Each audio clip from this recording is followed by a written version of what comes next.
കോൺഗ്രസിനുള്ളിൽ തരൂർ നിൽക്കുന്നത് ദഹിക്കാത്ത ഭക്ഷണം വറ്റി നിൽക്കുന്നത് പോലെയാണ്.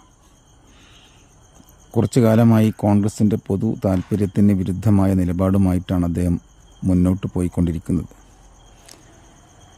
എങ്കിലും അസംബ്ലി ഇലക്ഷൻ അടുത്തു വരുന്ന സമയത്ത് കോൺഗ്രസിന് വേണ്ടി പ്രവർത്തിക്കുമെന്ന് അദ്ദേഹം ഈ അടുത്ത് പ്രഖ്യാപിക്കുകയുണ്ടായി. ഇപ്പോൾ പക്ഷേ രൂപപ്പെട്ടിരിക്കുന്ന ഒരു പ്രശ്നം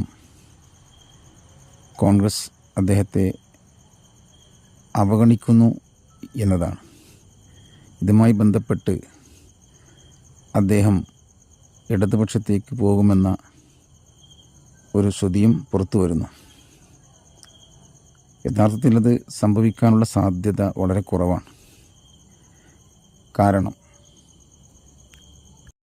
കൂടിയിരിക്കാൻ പോകുന്ന വീട് വിട്ട് പൊളിക്കാൻ പോകുന്ന വീട്ടിലേക്ക് ഒരാൾ താമസം മാറുക എന്നത് അസ്വാഭാവികമാണ്.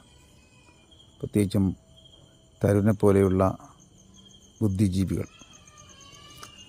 അതുകൊണ്ട് തന്നെ ഇപ്പോൾ രൂപപ്പെട്ടിരിക്കുന്ന കാർമേഘവും ഒഴിഞ്ഞു പോകും എന്ന് തന്നെയാണ് നമുക്ക് പ്രതീക്ഷിക്കാവുന്നത്.